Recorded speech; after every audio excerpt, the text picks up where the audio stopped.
damos inicio a una suerte de alfabetización espiritual. Brindar conocimientos, cosas sabidas ya dentro del mundo del ocultismo y la espiritualidad, que es bueno que los repasemos a través de distintos sabbats. ¿Sí? Y hoy comenzamos con una introducción a los distintos tipos de espíritus que hay en el mundo invisible. Mi nombre es Pablo Barrera, Sabbat 101 aquí en Pablo Barrera, Magia Acá. Títulos.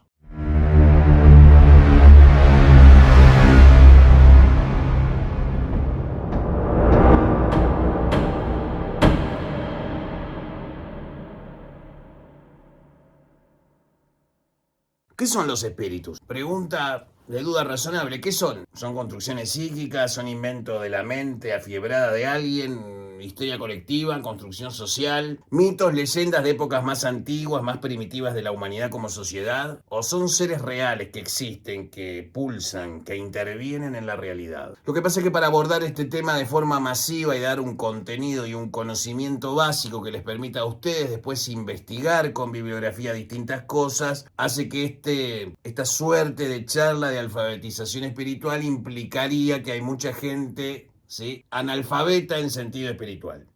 Es decir, cuanto menor es el conjunto de palabras que vos manejás en tu día a día, menor es tu rango y calidad de comunicación con tu semejante. Por lo cual, el objetivo de estos videos es aumentar el conjunto de palabras que te permitan un razonamiento, que te hagan entender la abstracción de los mundos espirituales y sus diferentes categorías, como en realidad ningún panteón se superpone con el otro, siendo la búsqueda de las equivalencias entre los dioses la tarea más estúpida que una persona ignorante puede acometer en estos temas. Es decir, el 90% de las personas te preguntan si es hijo o padre de Lucifer, de Samael, de la Santa Muerte, y necesitan todo el tiempo que les digan quién es hijo de padre qué, revelando en realidad un problema de identidad personal más que de la búsqueda ontológica del propósito y el problema de Dios, ¿sí? Así que comenzamos con una suerte de lista inicial que va a continuar, por supuesto, en varios episodios, no los vamos a abarcar todos en este Sabbat, pero hoy vamos a analizar distintos tipos de espíritus que hay dentro de lo que sería la brujería sudamericana, ¿sí? Desde el culto a San la Muerte, pasando por la macumba, los pueblos originarios y demás asuntos. Pero en este caso vamos a hablar en términos occidentales de alguna clase de espíritus, su naturaleza y su origen, por lo cual la información que voy a brindar es una God Level Truth, sí, por supuesto, sin antes recordar quién nos financia todo el tiempo para hacer posible estos videos. Aye de María, Asunción, Buenos Aires. Audio Jungle.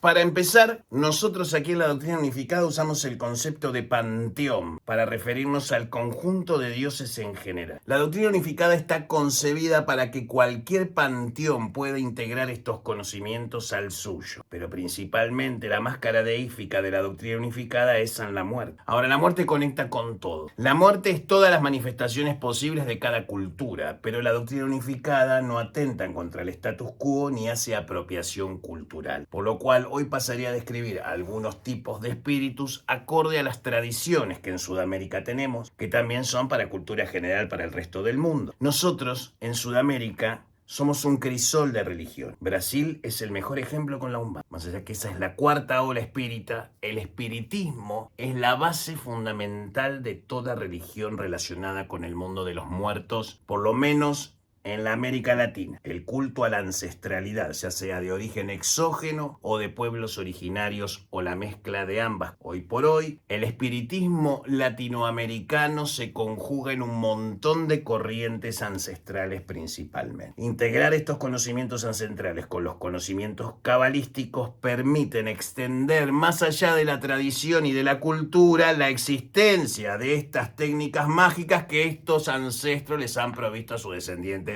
a través de las religiones. Y eso es una convención espiritual. Las convenciones espirituales tienen que ver con la orden de los 7 rayos de la estrella de la mañana, de la cual vamos a hablar muy pronto para aclarar algunas dudas sobre el asunto de los 7 rayos. Pero hoy vamos a hablar de los espíritus, ¿sí? Las diferentes clases de espíritus que nos rodean, los más próximos, los que están muy cerca de nosotros y cuál es su naturaleza.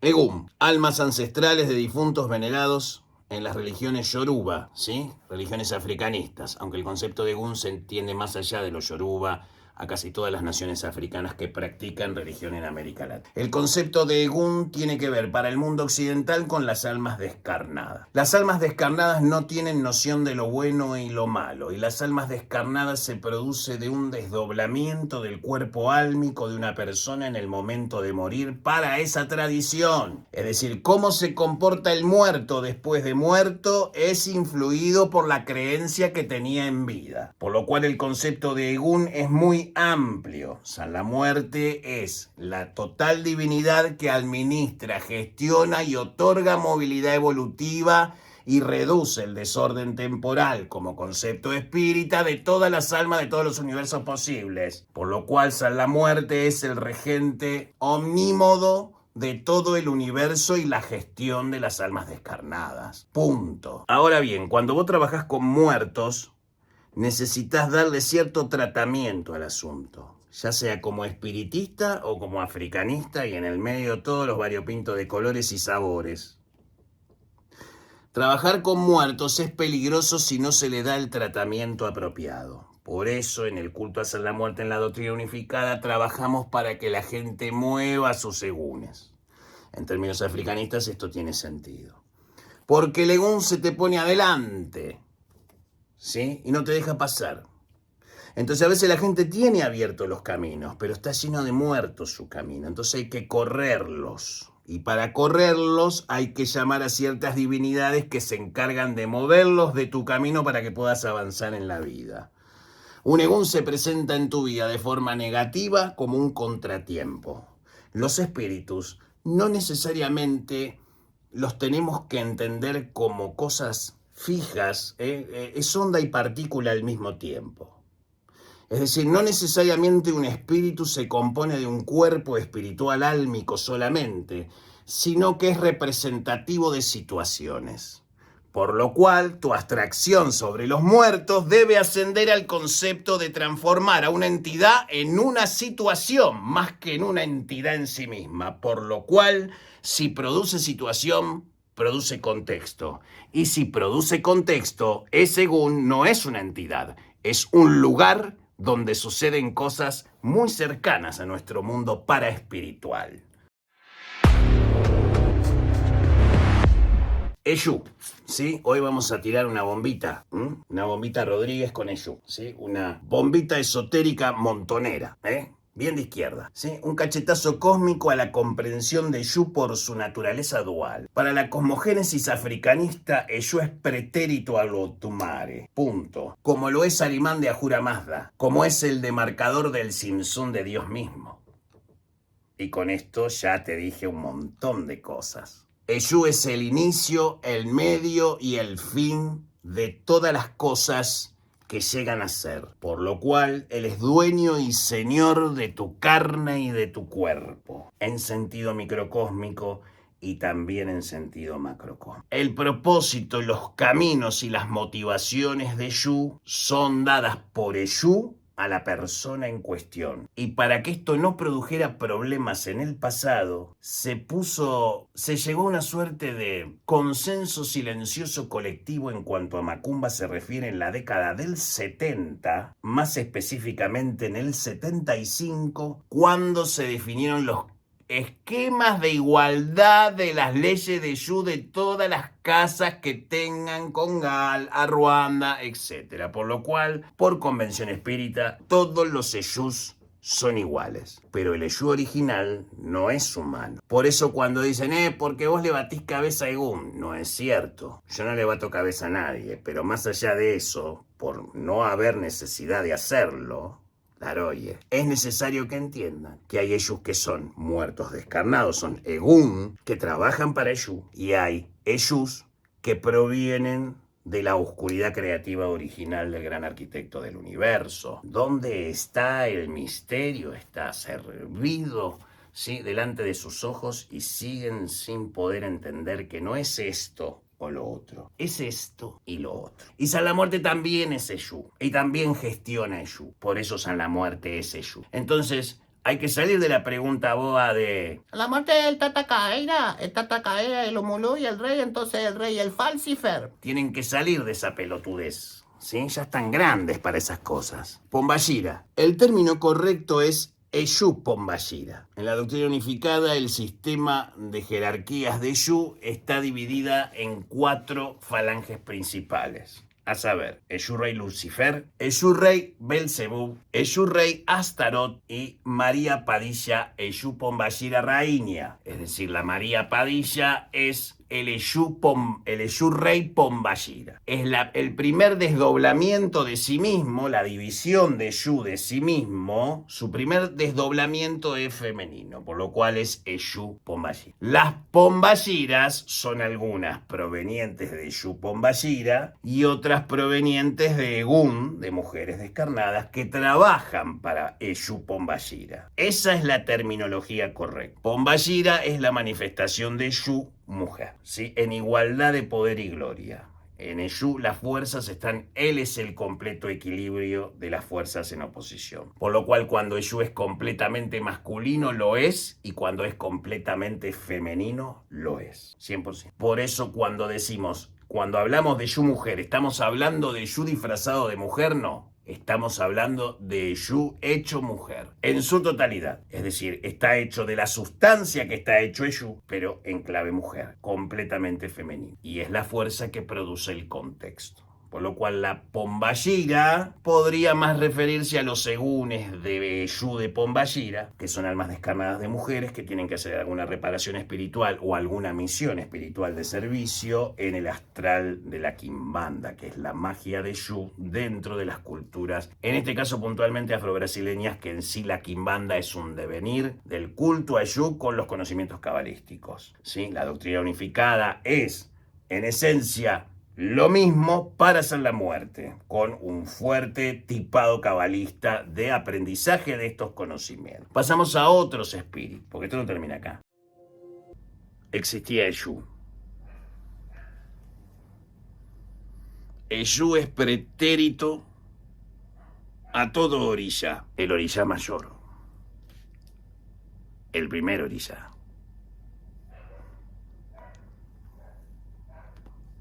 Hay 3 clases de Ayé. Ayé o Aye, Ayé y ella. Mientras que Ayé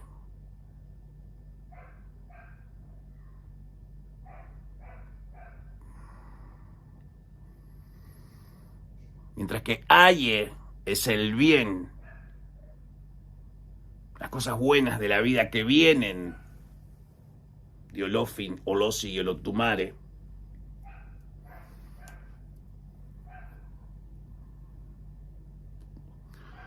Es pura bendición. El Ayé es cuando el Aye cae a tierra en el arco iris de Babalubayé.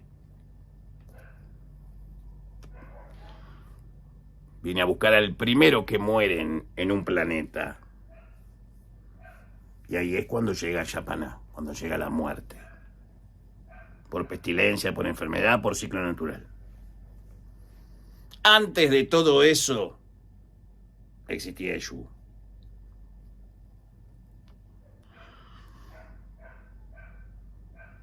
Por eso, dependiendo de la interpretación, en la doctrina unificada, en cuanto a la ley de Ifá se refiere, cuando Olotumare dice, yo no creé a Eshu,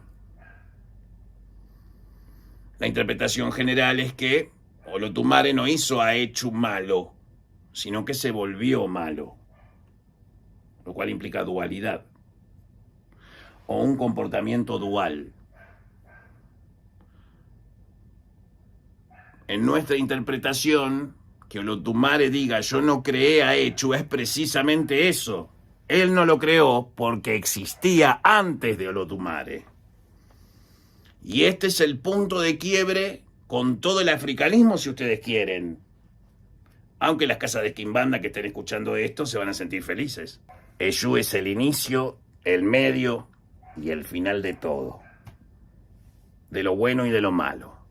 Entonces un día Oxalá, hijo de Olotumare, por cierto el hijo menor de Olotumare, decide que Echu, o Eshu Rey, Alubaya es su nombre, gobernaba la tierra. Y en ese tiempo era la ley del más fuerte, era una época salvaje, ¿sí? Una época barbárica de todo el planeta. No había civilización, había grupos tribales, era un quilombo. No había reglamentación, no había fuerzas coercitivas, estaba todo liberado a la ley del más fuerte. Viendo esto, Olotumare le recomienda a su hijo Oxalá que por qué no iba y combatía con ellos, dado que Oxalá había creado el mundo. Con algunas dificultades, pero lo había creado. Y Oxalá crea una réplica de Alubaya, una réplica exacta de Echu, pero con la luz de Oxalá. Y lo llamó Vara. La palabra Vara o Vara en hebreo también tiene significado. Vara tiene que ver con lo que inicia, y él es el inicio, el medio y el final de las cosas. Entonces, Oxalá creó una réplica de Echu perfecta. Y lo mandó a cazar a Alubaya, a Echu, que morará en la Tierra, aquí mora. Y en todos los planetas donde haya Quimbanda, claro. Donde hay planetas rocosos, Eshu mora. Donde hay dualidad, Eshu está. Antes, durante y después de todo. Siempre, ahora y nunca, algunas veces. Pero ese nunca es por la ausencia en tu vida de Eshu, no porque Eshu no esté en tu vida. Es tu percepción de su ausencia. Por si este video lo mira un sueco, por ejemplo. ¿Qué relación puede tener un sueco con un Eshu? Te sorprenderías. Entonces lo manda a cazar.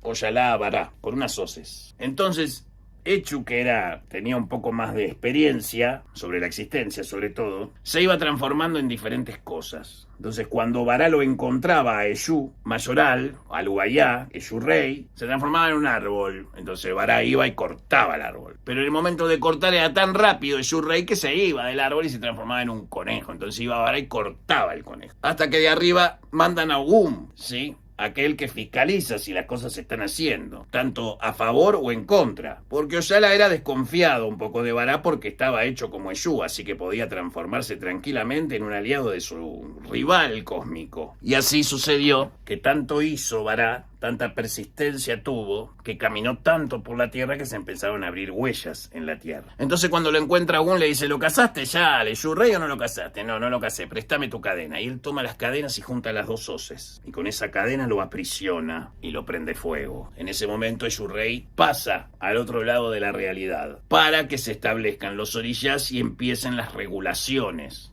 para formar civilización. Ese era el objetivo en definitiva. Eshu se retira porque el hombre ya está listo para una nueva etapa evolutiva. Su etapa salvaje había terminado. Y de ese fuego nacen dos orishas, Osania y Yapaná. Pero de ellos vamos a hablar en otro episodio. Vará, triunfante, con su cadena y las hoz que le había prestado Ogum, le muestra a Oxalá, mira, lo he apresado, lo he devuelto a otra realidad, ahora el hombre va a poder tener una civilización.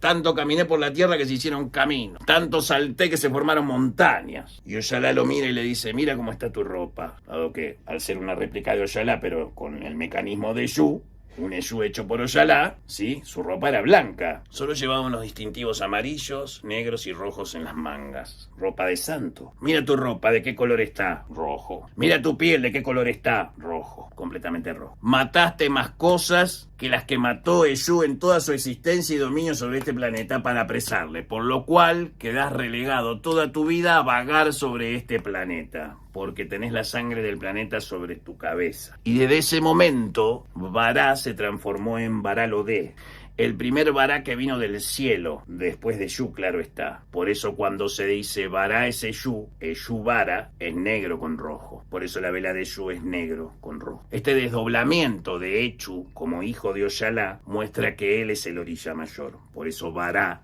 es el orilla mayor. Porque es la antítesis del mayoral en Eshu. Y ambos dos conforman el inconsciente colectivo de las masas. Por lo cual Eshu está presente en la sangre de todos. El inconsciente colectivo se apoya sobre la sangre de la humanidad. Porque Vará está todo de rojo y abre todos los caminos. Porque caminó más que todos nosotros juntos para apresar al mayoral y dar espacio a la civilización y al equilibrio de los elementos espirituales. Vará quedó tan enojado que tenía dos opciones. O volvía, digamos, al cielo Cuando Olodumare cumplía una condena, se quedaba en tierra libre a su suerte. Pero Oyala le manda a Ogum para que lo vaya a buscar, para que lo lleve de vuelta. Y él se resistió. Y mató a la mitad de lo que había matado Bará, por lo cual la mitad de su uniforme verde estaba de color rojo. Por eso la vela de Ogum es roja arriba y verde abajo. Se manchó con la misma sangre, pero hasta la mitad de lo que se manchó Bará. Y Bará lo llevó a una fonda y tomaron una cerveza y se hicieron amigos. Por eso siempre donde está Bará, está Ogum. Y Oyala manda a un tercer emisario que le dice: si no tenés éxito, no regreses, mujer. Y mandó a Oyá, la madre de todos los muertos, la Santa Muerte, a fiscalizar a ver por qué no volvía Ogum. Y ella tampoco se pudo ir porque no le alcanzaba a ella como para combatir a ambos. Ya inclusive Ogum pasado al lado de Bará, Bará quedado como un paria y a la vez similar a Eshu y conectado con Eshu para siempre, hacen que el mayoral pueda hacer lo que se dice comúnmente en la Quimbanda, que es la magia de Eshu. Eshu tem duas cabeças. As dois giram com fé. Uma, Belzebú no inferno. E otra.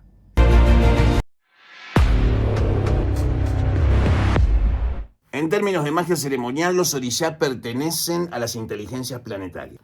En términos ocultistas, los orishás son las conciencias planetarias relacionadas con los elementos. Por lo cual, un sacerdote de orishá que muere, ese egún que muere, esa alma descarnada, ese pae o esa mae que mueren, van a viajar por el astral hasta llegar a la cabeza de otro hijo de religión donde se le va a poner a ese muerto descarnado, una parte de ese muerto descarnado en el orí. Por eso, Iku Obi Ocha, el muerto pare al santo. El muerto sacerdote del orishá, que es una inteligencia planetaria vinculada con los elementos, son inteligencias que regulan la naturaleza. Son inteligencias planetarias y están divididas por reinos, ¿sí? Shango domina los aminoácidos, el rayo, Oya domina las tormentas, el viento, el elemento aire, Yemanjá domina los mares, Oyalá domina las nubes, el cielo y las montañas con hielo, Eshu domina los caminos, Ogún domina la tecnología y el progreso y la civilización propiamente dicha, Osaña es el médico,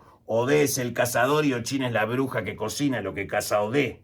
Oyosi también es el cazador. Orumilaya es el sacerdote, el que puede ver los bucios, ¿sí? Que puede ver la palabra de Olodumare, siendo Olodumare la conciencia suprema de Dios en términos de cosmología africanista generalizada, estoy generalizando. Los orishá tienen que ver con la administración de los elementos y su equilibrio, por eso cultuar al orishá tiene que ver con el equilibrio de la cabeza. Entonces entre orishá y Eshu hay un acuerdo, ¿sí? Porque cuando Oyalá hizo al hombre tomó al barro para hacerlo, y ese barro le corresponde a Iku, porque Iku es el señor del barro, ¿sí? La muerte propiamente dicha, en la cosmología yoruba, es el barro. Entonces Oyalá hace al hombre del barro. Entonces Iku viene y reclama: ¿por qué me arrancás parte de mí para ser un hombre? Entonces Eshu interviene y negocian, ¿sí?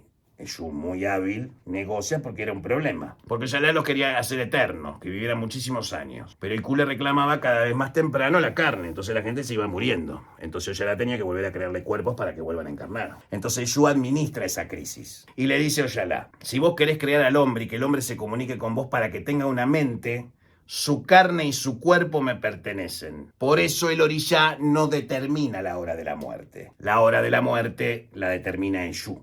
Entonces esta es una verdad fuerte y son espíritus muy próximos a nosotros. Espíritus que están muy cerca. Y es tiempo también de que entiendan de que estos seres nacen y mueren con nosotros. Y si no los cultuamos en esta vida, los vamos a cultuar en otra, no te preocupes. Todos los Eshu son iguales y en todas las culturas están. Los Eshu que lograron sobrevivir a los cambios religiosos de Occidente hoy tienen capillas e iglesias.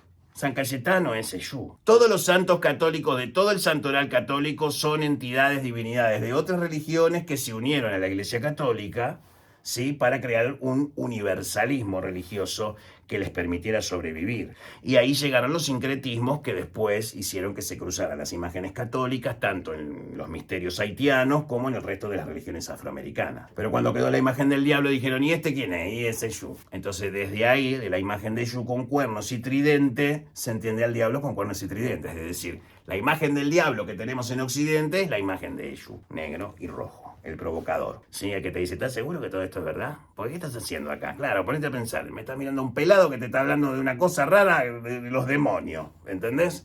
¿Por qué no le compras a Mariela Brites algo? Mira. Valle de María, Asunción, Buenos Aires.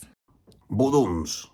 Vuduns es un término más aglutinante, ¿sí? Que está más allá de los conceptos de divisiones de Yu Orilla. Vudún puede contener egunes de otras humanidades pretéritas a la nuestra. Y en esto Michael Bertiox, que ya hicimos un video sobre el vudú gnóstico, ¿sí? Que te invito a que lo mires acá en el canal, suscribite, campanita, notificaciones, bla, bla. Y ahí vas a entender el concepto de los espíritus Hu y los espíritus Du. El Judú no es lo mismo que el vudú. El vudú es el culto a los loas, a los misterios, ¿sí? A egunes, de cierta forma de orilla, que en realidad serían hasta antagónicas, te diría, sus formas de comunicación y trato, pero son egunes descarnados muy antiguos, principalmente de Atlántida y de Lemuria. De los mundos intraterrenos no vamos a hablar porque será una discusión para un sábado próximo, ¿sí? No los vamos a decepcionar para aquellos que me están pidiendo mi opinión sobre la sabiduría hiperbórea, ¿sí? Así que, muchachos, ¿sí? Eso lleva tiempo porque le tengo que dar un tratamiento y un respeto a ese trabajo que contribuya. Lo que tenga para decir tiene que contribuir, no tiene que ir en detrimento de. Por lo cual es una tarea difícil, así que aguantarse, ¿sí? El vudú es potencia y muerte, ¿sí? Los vuduns están divididos en familias. Algunos conquistaron los mares,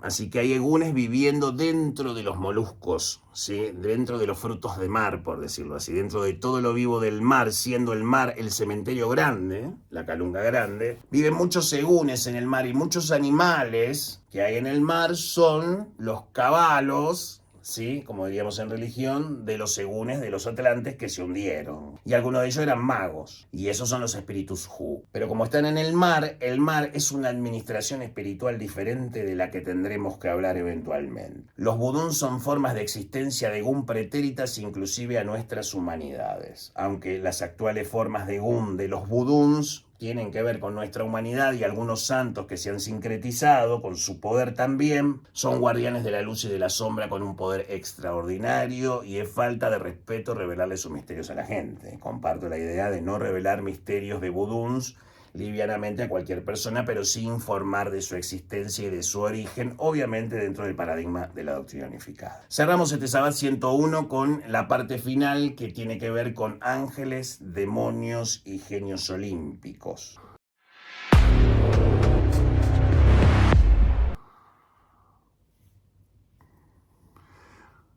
Burkan Rex es el genio olímpico de las primaveras de la galaxia. Es el señor primavera de todos los planetas que tengan primavera en toda la galaxia. Su laburo es hacer crecer 1.000 flores en cada lugar donde flores existan, planetas, sistemas estelares, etc. Es el espíritu que garantiza el florecer. Por eso les dije anteriormente de lograr la abstracción de entender a los espíritus también como situaciones o funciones de Dios. Esta zona del espíritu, de dualidad, de contradicciones, de tener que lidiar con energías en oposición y gestionarlas, que es la tarea espiritual del hombre por venir. Estamos ante un salto de fe con la tecnología, donde vamos a tener que abrirnos, y yo creo, en esto sí, me van a encontrar sorpresivamente del lado de la inteligencia artificial, porque la inteligencia artificial nos va a facilitar verificar la información que se da sobre estos temas. Porque el valor de lo que puede darle un mago a la sociedad tiene que ver con puntos de vista, conocimientos y prácticas que permitan que la gente esté mejor. Después de todo se trata de que la gente esté mejor y no de otra cosa al final. ¿De qué sirve un camino de desarrollo espiritual si vos no podés estar mejor?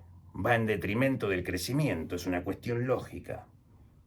Por lo cual, entender que esta realidad va a traer una purificación del conocimiento también nos debe preparar para el hombre posterior a este. La salida del hombre análogo al hombre digital. Y en eso, como magos, debemos defender la parte análoga que nos hace comulgar con los espíritus. Ahora, Eso no significa que detrás de cada tecnología no haya un espíritu operando como una inteligencia artificial. Por supuesto que sí. Esos nuevos dioses o dioses funciones de sistema son estructuras metaespirituales que funcionan en marcos de realidades duales como esta. No quiero ser torcido para decirlo, pero son las funciones propias de la Matrix en la que vivimos. Por lo cual son funciones matemáticas con inteligencia. Agentes que hacen funcionar. Ese hace que la paloma vuele, ese que hace que la vaca diga mu, y ese hace que la gente se digne a crear un vehículo para transportarse, por el aire, por el agua, por la tierra. ¿Sí?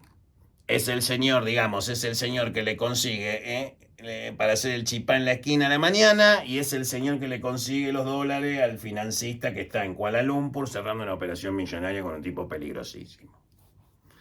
Todo está hecho de la misma sustancia y estas funciones del sistema, los genios olímpicos, son metafunciones de sistema que controlan civilizaciones enteras de divinidades. Ese es, por lo menos hasta la galaxia, como para ir cómodos, tampoco volarnos tanto la cabeza, es el rango conocido por el hombre en términos esotéricos sobre las potencias universales que nos gobiernan. Y en cuanto a ángeles y demonios se refiere, son demasiados sus estratos y naturalezas, y cómo son en cada universo, porque no cumplen la misma función ni operan de la misma forma en los distintos universos o vibraciones en las que operan, donde inevitablemente para hablar de ángeles y demonios tenemos que hablar del asunto de la ubicuidad de los ángeles y su perfección, lo cual le impediría cometer errores. Pero como Lucifer, siendo un ángel, se vuelve malo, según la historia. Si es ubicuo y perfecto, no puede cometer el error de volverse malo. Pero era un ángel, los ángeles no se equivocan. Entonces, ¿cómo que es que se equivocó? Hasta que ustedes no resuelvan ese dilema en ustedes, no hay futuro para interpretar esta dualidad. Estas fuerzas controlan todo el sistema solar. Los arcángeles que ustedes conocen de los libros de magia, de la Biblia y demás cosas, son las potencias que gobiernan el orden en este sistema solar. Y tienen esos nombres.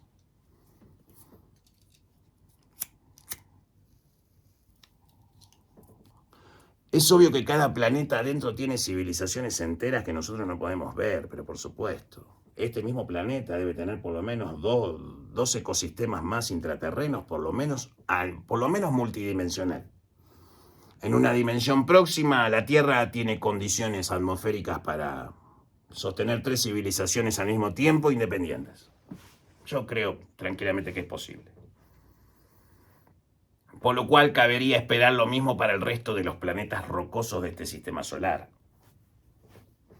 Nosotros tenemos un árbol cabalista, ahora yendo al tema de la cábala y las clases de espíritus, donde cada planeta es regido por un espíritu y por un demonio. Por lo cual, el Clifón no es la sombra de los Sefirot, es el lado oscuro de esa potencia. Esa potencia coexiste con sí misma en oposición, porque es el único punto de equilibrio para un espíritu ubicuo. Tiene que transformarse en todo lo bueno y en todo lo malo para poder operar en un universo de dualidad y controlarlo desde el poder que le fue asignado. Y ahí entran los genios olímpicos, muy distintos de los jinns, ¿sí? Que tienen que ver con la verdadera historia, quizás en términos espirituales, sobre los ángeles y los demonios. Estos señores del fuego misteriosos que operan dentro de la radiación de Shu más de lo que te imaginas. De hecho, la Kimbanda tiene al menos 2 líneas de trabajo íntimamente ligadas a la magia musulmana. No me rompan las pelotas. Mi nombre es Pablo Barrera, nos vemos en el próximo video. Espero que les haya servido esta primera información, este primer arrojo a distintas clases de espíritus. Una introducción para un programa de alfabetización espiritual. Sí, y algunas referencias bibliográficas para el final. Sabbat 102, vamos a retomar Cábala Mística, episodio 3. Ya habíamos hecho 2 episodios y el Sabbat 77, Cábala, ¿sí? Así que te doy un adelanto de lo que vamos a tratar en el próximo Sabbat. Buenas noches y buena suerte.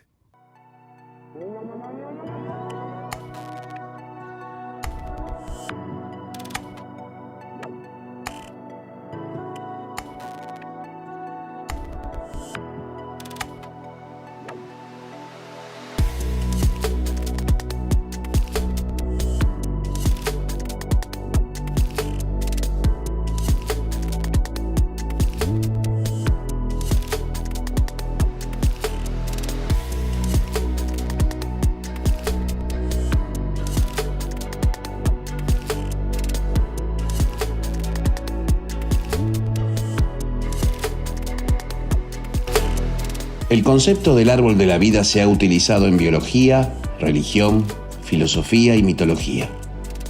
Se refiere a la interconexión de toda la vida en nuestro planeta y la sed del conocimiento evolutivo.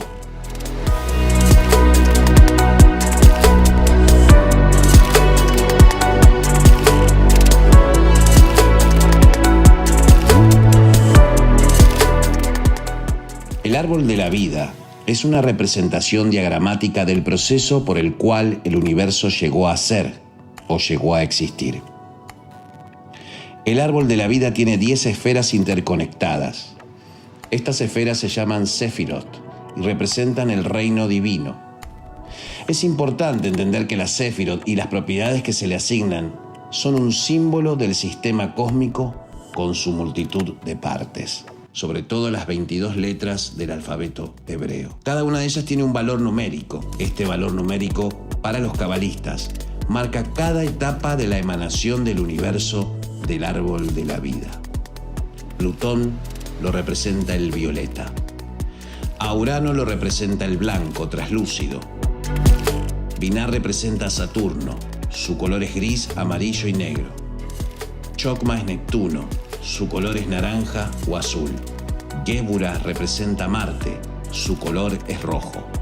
Chesed es Júpiter, su color es celeste. Tiferet representa al Sol y su color es amarillo brillante. Hod es Mercurio, su color es gris claro. Netzach es Venus, su color es amarillo. Yesod es la luna y su color es verde. Finalmente tenemos a Malkut, la tierra. Su color es la conjunción de todos los demás colores.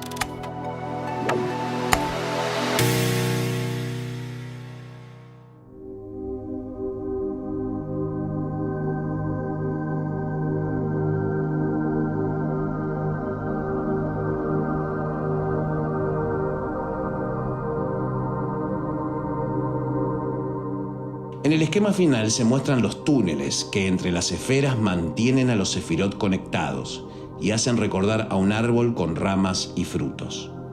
Las líneas de conexión muestran las conexiones específicas del flujo espiritual entre las sefirot, los 22 caminos de conexión.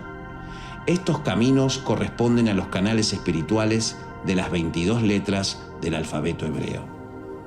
En la teología cabalística, estas letras contienen las fuerzas espirituales inmanentes que recrean constantemente toda la existencia. Esos canales representan los ferrocarriles que conducen de un centro energético arquetípico o esfera hacia otra.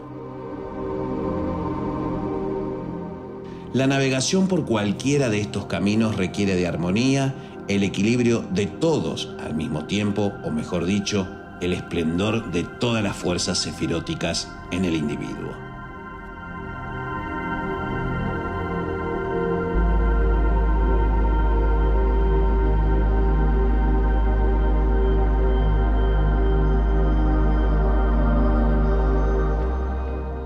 Doce de estos caminos corresponden a los signos zodiacales. Los 10 restantes son actualmente los cuerpos celestes que viajan por los signos zodiacales, cubriendo cada aspecto de la creación de la luz reflexiva, ya sea una planta, un proyecto, un país o un poema, o todo aquello que tenga nacimiento.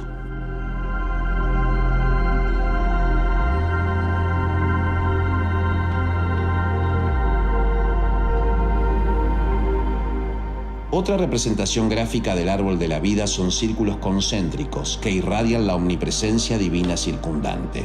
Junto con el Adán Kadmon, u hombre primordial, el orden de los 4 mundos son los siguientes. Atzilut significa mundo de las emanaciones. Beriah es el mundo de la creación. Yetzirah es el mundo de la formación y finalmente Asiya es el mundo de la acción.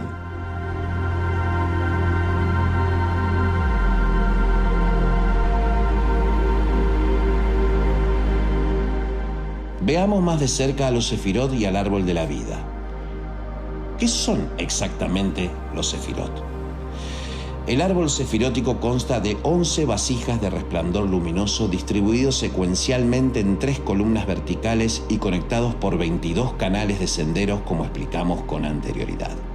Sefirot significa literalmente emanaciones. La palabra emanación significa la acción o proceso de emanar de una fuente.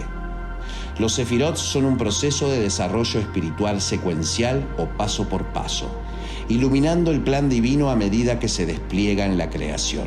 La conexión directa de los creadores con sus nombres hebreos refleja la teología de la Cábala. La creación fue formada a partir de la palabra divina, o metafóricamente, la voluntad de Dios, como en el primer capítulo del Génesis. En la parte superior, el primer séfira, Keter, la corona, o voluntad divina. Chokma y Binah significan respectivamente sabiduría y entendimiento. Chokma es más masculino e intelectual, cuando Binah es femenina y se concentra en las emociones. Da'at es el conocimiento, es central y está oculto.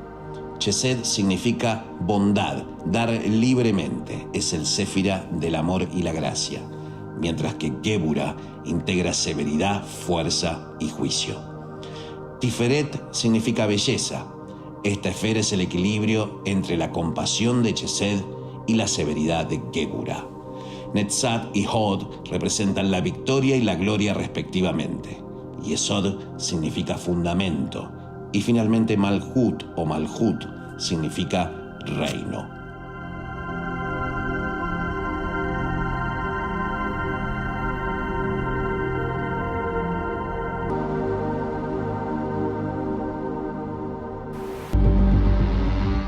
Si observamos detenidamente el árbol de la vida, veremos que la estructura está compuesta de 3 columnas.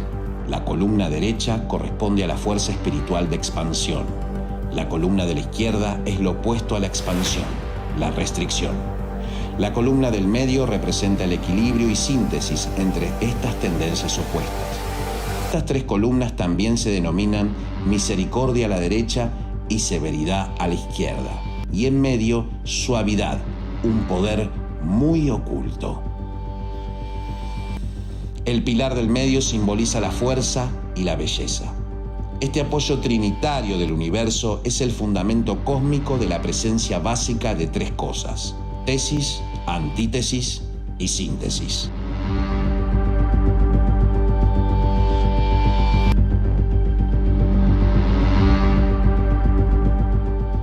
El árbol de la vida también ha sido descrito como la semilla de Adán, al comer del fruto del árbol del conocimiento. Es la verdad de la separación entre la ley divina, de varón y hembra, y su instante tentación a la curiosidad, iniciada por la serpiente, ese extraño ser que invita a descubrir lo prohibido. Energía. El diagrama muestra el viaje de la energía cósmica subiendo y bajando hacia Malkut. El movimiento no va en una línea recta, sino que rodea y rodea suavemente entre los séfira y los caminos respectivos entre ellos. El árbol de la vida tiene afinidad e infinidad de correlaciones con otras creencias. Una de las más precisas es sin duda la correlación con el cuerpo humano, empezando por el cráneo. La Cábala también ve el alma humana como espejo de lo divino. En la parte superior tendría Keter, la corona o voluntad divina. Chokma y Binah están localizados en el cerebro derecho e izquierdo. Chokma y Binah están localizados en el lóbulo derecho e izquierdo del cerebro respectivamente. Da'at está ubicado en el cerebro central, la garganta y los genitales traseros. Chesed es el brazo derecho, nunca hacia arriba. El brazo izquierdo es Gébura. Tiferet es el torso. Netzach y Hod se localizan en piernas derecha e izquierda respectivamente. Yesod se encuentra en la zona pélvica.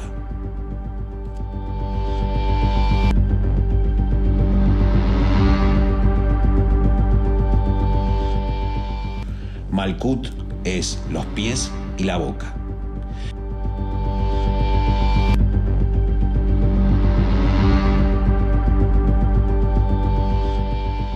El árbol de la vida es un modelo de la proporción áurea que es todavía utilizada ampliamente en arte, composiciones y diseños, que tienen infinitas aplicaciones en lo universal, para un camino finito, para una respuesta directa.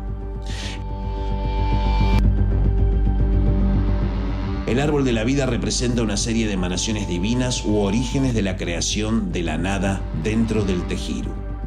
Cuando uno consigue entender esta teoría espiritual, la persona será dotada de iluminación sobre su alma humana, el camino espiritual de la ascensión y finalmente la respuesta que busca el árbol de la vida interior.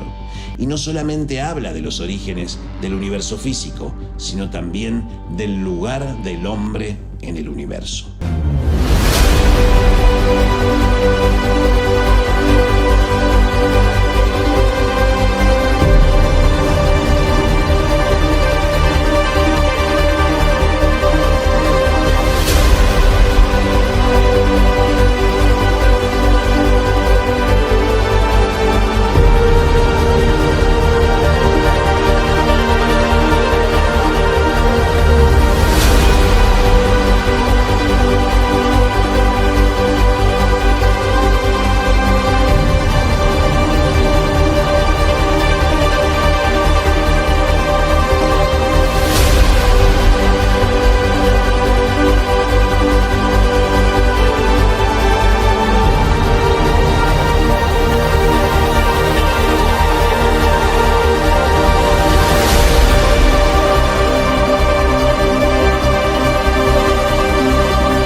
Una ley, una doctrina, una magia.